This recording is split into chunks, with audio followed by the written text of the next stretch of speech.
नमस्कार। स्वागत है आपका एकायन में। यहाँ पर हम बात करते हैं भगवान बुद्ध और उनकी शिक्षा के बारे में। आज हम बात करेंगे 79वीं धम्मपद के अट्टकथा की, महाकप्पिन थेरवत्थु।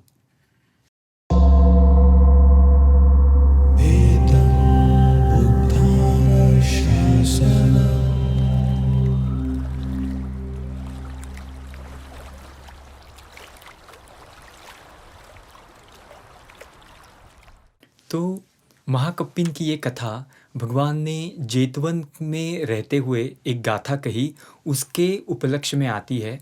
बहुत लंबी कथा है। 3 जन्मों की वो कहानी आती है कि क्या है कैसे है। तो हम पूरी विस्तार से उसको आज सुनेंगे। काफ़ी साल पहले, भगवान बुद्ध के भी कई कई साल पहले, बहुत समय पहले, जब लोक में सम्यक संबुद्ध उपलब्ध नहीं थे, उस समय में प्रत्येक बुद्ध माने वो बुद्ध जो अरहंत होते हैं, अपने आप से अरहंत हो जाते हैं, लेकिन किसी को धर्म सिखा नहीं सकते, ऐसे बुद्ध। तो ऐसे कई प्रत्येक बुद्ध जन्म लेते रहे हैं। तो ऐसे ही एक बार हिमालय में रहने वाले 1000 प्रत्येक बुद्धों का एक संघ उतरकर वाराणसी नगरी में आता है और सोचते हैं कि कुछ समय यहाँ पर बिताएंगे। तो आकर राजा के आंगन में वो उतरते हैं, हवाई मार्ग से आते हैं, उड़ते हुए आते हैं, जिक्र आता है। राजा के आंगन में उतरते हैं और राजा काफ़ी हड़बड़ी में है, कुछ उसका कृषि उत्सव चलने वाला है। तो वो उतना ध्यान नहीं दे पाता, उनको ये तक नहीं पूछ पाता कि आपने खाना खाया है या नहीं, उनकी खाने की कोई व्यवस्था भी नहीं करता। तो वो प्रत्येक बुद्ध सोचते हैं कि चलो इस राजा के साथ रहना ठीक नहीं, तो वो निकल पड़ते हैं, कहीं अन्य दिशा की ओर चले जाएंगे।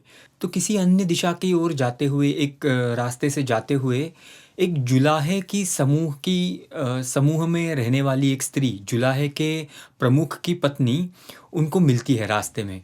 और वो देखती है कि अरे ये तो प्रत्येक बुद्ध हैं। तो वो उनसे नमन करती है, उनको पूछती है कि आप कहाँ जा रहे हो, क्या आपने खाना खाया है। तो वो कहते हैं कि नहीं, हम तो देख रहे हैं अभी कहाँ भिक्षा मिले। तो वो उन्हें आमंत्रित करती है कि आप हमारे यहाँ पधारें, मैं आपकी खाने का प्रबंध करती हूँ। तो कहते हैं हम संख्या में अधिक हैं। तो वो जुलाहे की पत्नी पूछती है आप कितने हो संख्या में। तो वो कहते हैं हम संख्या में 1000 हैं। तो कहते हैं देखो बड़ी अच्छी बात है, मैं जिस गांव से हूँ वहाँ पर भी 1000 जुलाहों के घर है, आप हमारे यहाँ पधारे।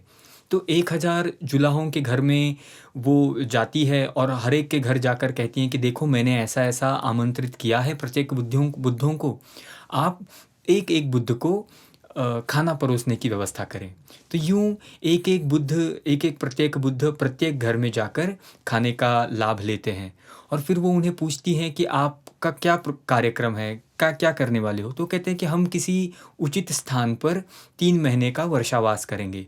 तो वो फिर से उन्हें कहती है कि क्यों ना आप हमारे ही गांव के समीप वर्षावास करें, हम आपको पर्णकुटियाँ बना कर देंगे, विहार बनवा कर देंगे, आपके रहने हेतु उचित बंदोबस्त हम कर देंगे।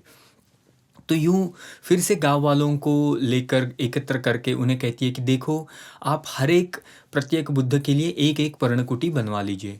तो यूँ उन सारे 1000 भिक्षुओं के लिए, उन सारे 1000 प्रत्येक बुद्धों के लिए एक एक पर्णकुटी बनवाते हैं। उनका वर्षावास होने तक उनके खाने का प्रबंध करती है। वर्षावास के बाद उनको बहुत अच्छे चिवरों का दान करती हैं। तो यूँ वो खुद भी पुण्य करती हैं, पूरे गांव से भी पुण्य करवाती है और इसका बहुत अच्छा लाभ उन्हें मिलता है।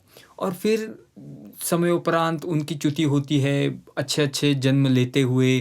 तो वो कश्यप बुद्ध के समय पर, कश्यप बुद्ध जो भगवान बुद्ध के पहले बुद्ध हुए इसी कल्प में, तो कश्यप बुद्ध के समय पर वो जन्म लेते हैं, सारे एकत्र होकर जन्म लेते हैं।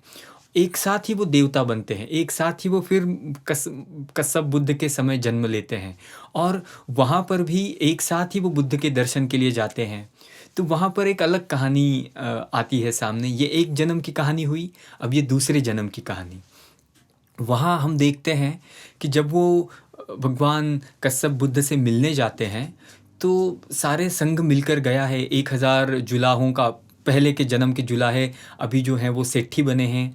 तो ऐसे सारे धनी परिवार के लोग हैं, वहाँ भगवान कश्यप बुद्ध से मिलने जाते हैं और उनसे धर्म उपदेश लेने के बाद यकायक वहाँ बारिश होने लगती है। तो बारिश होने के बाद जो वहाँ आए हुए उपस्थापक हैं, तो वो अपने-अपने परिजन जो भिक्षु हैं उनके कुटिया में चले जाते हैं, बारिश से आसरा लेते हैं। लेकिन इनका तो कोई परिजन भिक्षु नहीं है, तो उनको कोई आसरा नहीं होता, वो भीगते हुए खड़े रहते हैं। तो वो सोचते हैं ये तो सही नहीं है, हमें भी अपने लिए एक भिक्षुओं के लिए विहार बनवाना होगा, जिसके कारण भिक्षुओं को वर्षा से बचाव हो सके। तो यूँ साथ में धन इकट्ठा करके भिक्षुओं के लिए एक विहार की रचना करते हैं।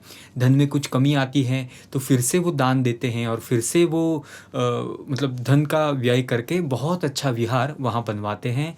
बुद्ध प्रमुख भिक्षु संघ को वहाँ आमंत्रित करते हैं और आमंत्रण देने के बाद बहुत कीमती वस्त्रों से उनको दान प्रदान करते हैं। तो वो जो पूर्व समय में जुलाहे के प्रमुख की पत्नी थी, वो अनुमा देवी नाम से इस जन्म में पैदा हुई है। तो वो सोचती है ये तो सब कर लिया, पर मैं ज़रूर कुछ अलग करूँगी। बहुत ही कीमती कंबल लेकर वो भगवान बुद्ध की पूजा करती है, उन्हें अर्पण करती है और गेरुए रंग के फूलों से भी उनकी पूजा करती है और ये इच्छा प्रकट करती है कि ये फूलों का रंग जैसा गेरुआ है, इनको अनुमा कहा जाता है, तो मेरा भी नाम हर जन्म में अनुमा ही हो और इसकी तरह मेरी खूबसूरती बनी रहे। तो यूँ भगवान भी अनुमोदन करते हैं, उसे ये आशीर्वचन देते हैं। तो यूँ लाभ सत्कार करके अनेक जन्म लेकर ये सारे ही लोग भगवान गौतम बुद्ध के काल में जन्म लेते हैं। अभी उनकी क्या कथा है ये हम अगले भाग में सुनेंगे। अभी के लिए इतना ही। तो आपको ये कथा कैसी लगी ये हमें ज़रूर बताइएगा। ऐसी कथाएं सुनती रहनी हैं तो हमारे इस चैनल को सब्सक्राइब करें, औरों को भी बताएं, बेल आइकन भी ज़रूर बजाएं। नमस्कार।